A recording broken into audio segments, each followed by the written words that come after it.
Welcome to the four parks of Universal Orlando Resort, featuring the new Universal Epic Universe. With spectacular hotels, we offer a week of vacation excitement. Visit universalorlando.com. Joining me now is Mike Crispi. Mike is an experienced talk show host, TV reporter, businessman, and a political activist, a Trump delegate to the 2024 Republican National Convention, the leader of the America First Republicans in New Jersey. Donald Trump lost New Jersey by the mere 5 points. It was not a targeted state, but through grassroots activism by Mike Crispi and his friends, they ran an extraordinary grassroots campaign. But he's here to talk to us about a different topic today. Mike is among those who is a founder of the Italian-American Civil Rights League, the largest Italian-American advocacy group in the nation, a nonprofit. There is nobody making money here. Everybody involved, including Mike, myself, and many others, we are volunteers. We pride ourselves on having no overhead other than the cost of our website and obviously the cost of the events we do. Mike, tell us about the Italian-American Civil Rights League and its purposes. Well, Roger, thanks for having me on. It's great to be in the studio. It's great to see you.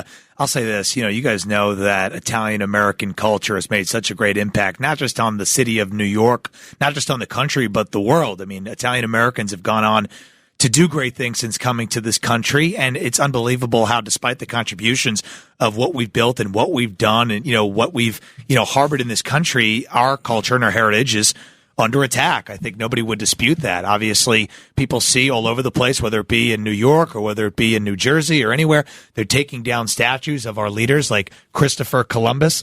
And really, they're saying things that are, quite frankly, discriminatory against Italians. So we have been under attack, and we said, you know what, we need a group, we need an advocacy group, we need a nonprofit group that is going to band Italian Americans together, honor our traditions, celebrate our family values, and recognize those contributing to our culture's success. We're also going to educate people about anti-Italian American bias, persecution, and above all, we're going to fight Italian American discrimination both through the judicial system and the political arena. So we've built an amazing organization, operation. We've had people from all over the tri-state area and all over the country join our efforts since we got this thing started last year. And I'm so excited, Roger, that the culmination of our work is coming, to head tonight as we have our Christmas party and our first annual award ceremony where we're going to be honoring some phenomenal Italian Americans who contributed big time to this nation over the past year, 2024. Yeah, let's go into that. So your Christmas celebration and your first annual award ceremony is tonight in Little Italy. Walk through for us who's going to be honored. Well, we got some great people in all different aspects of life. People who contributed politically, people in the entertainment space, people really in all different facets. So we have Vito Fossella, who's the Staten Island Borough president. He's really stood up, especially in the city of New York, with some of the far-ranging left-wing liberal stuff. Vito's been on the front lines of that. We're going to be honoring him as our Man of the Year. We're excited to have him. And then Sopranos actress Drea DiMatteo, and she's been really courageous and outspoken, and she's somebody who's had such a great impact on the culture of Italian Americans. We got some other great people. We have Danielle Caminiti, who's a great cook. She's going to win our Italian Cuisine Award. We have Paulie Amaretto, who's a philanthropist from the Bronx, who's been really just doing amazing work there, helping so many people up there for really over 70 years. I mean, he's a legend. We have actor Robert Davi, and we have people who have made great impacts politically, too. We have Trump's co-campaign manager, Chris LaCivita, and we have pollster for the Wall Street Journal and the Trump campaign, Tony Fabrizio. Frank Morano, who's on this network, is going to be there. Scott Lebedo, who is just America's artist, as they call him now, and New York City Councilwoman Joanne Ariola. And how can I forget a man who's sitting right here, Sticker Mule CEO, and the next congressman in upstate New York, Anthony Constantino. Saved the best for last, possibly right there. So we got a great group, Roger. I'm really excited about it. And these are people who have really just made 2024 in this country a great year for America. And we're excited to celebrate them and honor them tonight because they have great Italian-American lineage. Yeah, I'm very excited that you're giving the award to Robert Davi. Talk about a multi-talented guy, actor, producer, director, activist, jazz vocalist. I mean, this guy he's incredible. He has been writing for Breitbart since 2016, at detriment to his career, because in the entertainment industry, when you don't adhere to the woke ideology, when you don't bend a knee to it, they make it hard to get work. But he's been courageous. He's extraordinarily talented. All the young guys who work for me love Goonies. That's their favorite movie of all time. But he's a great villain, but he's a great actor. He's a great friend. Very happy to see him honored tonight. And it's not easy for people to go the other way. You're in the entertainment world and you want to speak up for what you believe in.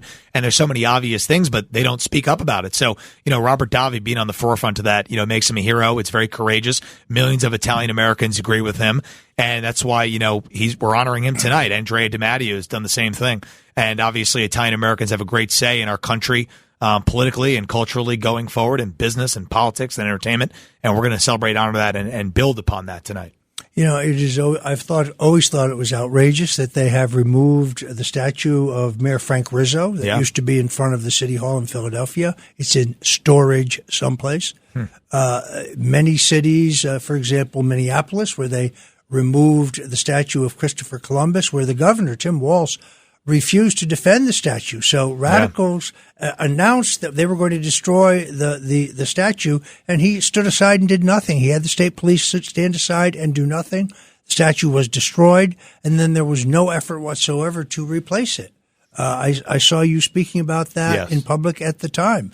This is emblematic of this systematic effort to erase Italian American heritage and the contributions been made to this country. We spoke up about that, about the Christopher Columbus discrimination, and Tim Walz had called for the abolition of Columbus Day a long time ago. I mean, he's been one of the originals since like 2011. He's been calling for Columbus Day to be renamed Indigenous Peoples Day. And I don't understand. We don't talk about renaming any other holidays. We don't want to rename Martin Luther King Day. Why do they want to rename Columbus Day? It's just not right. So when we did that and talked about Tim Walz being on the forefront of that, Italian Americans all over the country who were voting in the election, we're a nonprofit group, but we just speak up and call it how we see it. We spoke up and said, something's wrong here. This guy is just openly discriminating against us, got a lot of press. And, Italian Americans had massive swings against Tim Walz and Kamala Harris this past election.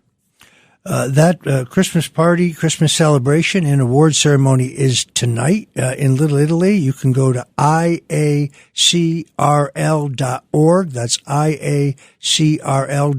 There are still a few tickets available. There's going to be food. There's going to be wine.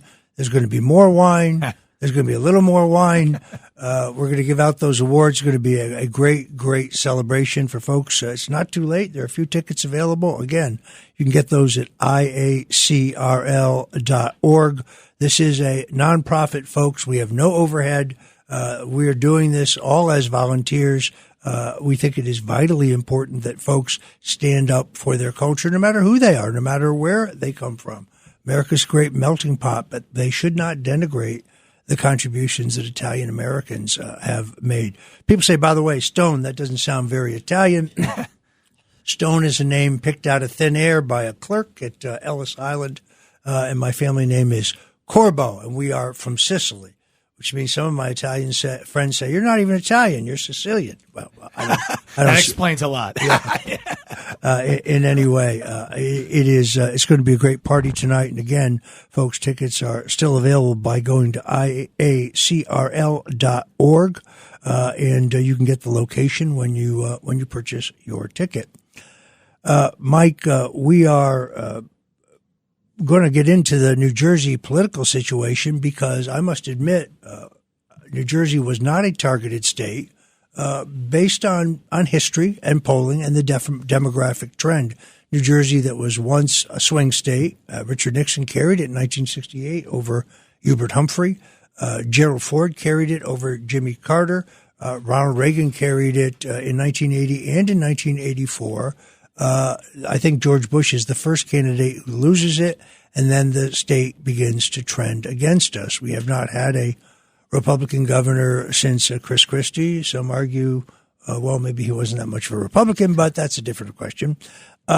You guys did a grassroots effort there. You raised your own money. You were in tight coordination with the campaign, but they wisely said, look, we got to put our money is not unlimited. We got to put our money where it matters, and these swing states are not inexpensive, and they're key. So we never had New Jersey in our theoretical 270, but Once you had that incredible rally in Wildwood in which 40,000 people showed up, to me that showed that perhaps New Jersey was in play. And in the end, you only lost by 5 points, which is phenomenal because it means that with a little bit of resources next time, New Jersey could very much be in play. Absolutely. You know, we did 32 events across the state from January to November.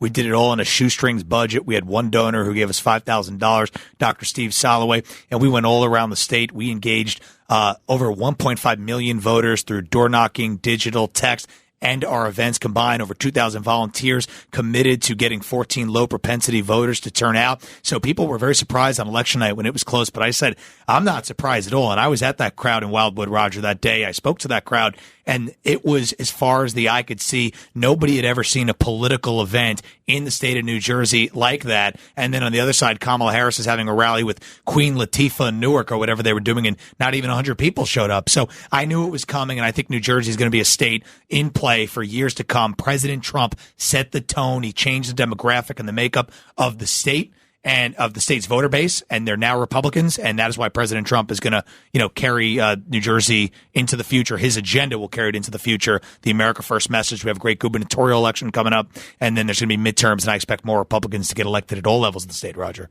All right, when we come back, we're going to talk to Mike Crispi about the gubernatorial election, which is next year. Remember, New Jersey and Virginia are the only two states in the country that have their gubernatorial election in the off year. Is very often read by the national political pundits as a measure of how the new president or the newly elected president is doing. We'll be right back with Mike Crispi. So whatever you do, folks, please don't touch that dial. This is the Roger Stone Show.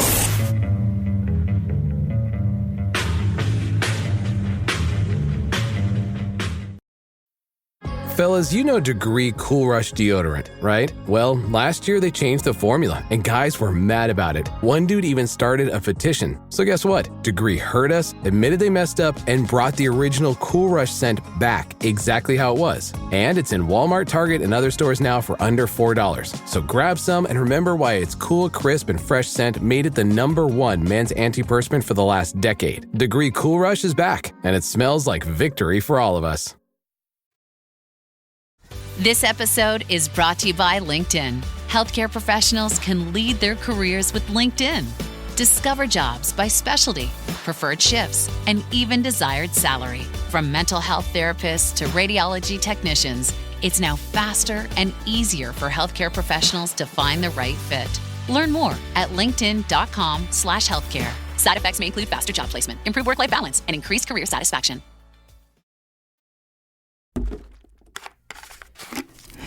Clorox Sentiva smells like lavender. Cleans like Clorox. And feels like...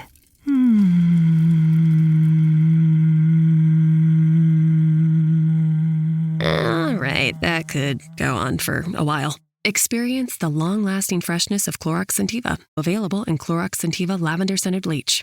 Use as directed. Running a business comes with a lot of what-ifs. But luckily, there's a simple answer to them. Shopify.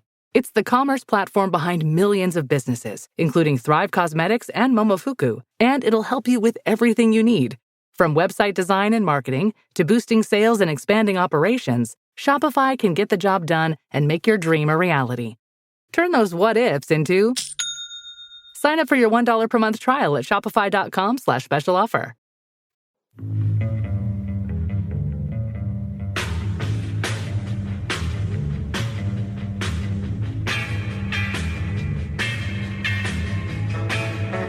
Richard Nixon, Ronald Reagan, George W. Bush, and Donald Trump. They went after a guy named Roger Stone, who's sitting in the office. And I'll say this in front of Roger, he's no baby. And right now, he's cleaner than anybody in this place. No, they treated him very unfairly. All of these presidents relied on one man to secure their seat in the Oval Office. That man is Roger Stone. Roger Stone. This is the Roger Stone Show. Presented by Colonial Metals Group. Now, here's Roger Stone. And we're back. We're talking to Mike Crispi, who is the host of Mike Crispi Unafraid, one of the most popular daily live streams on Rumble.com. He's also a national correspondent for LFA TV, covering the Trump rallies and other grassroots events across the country.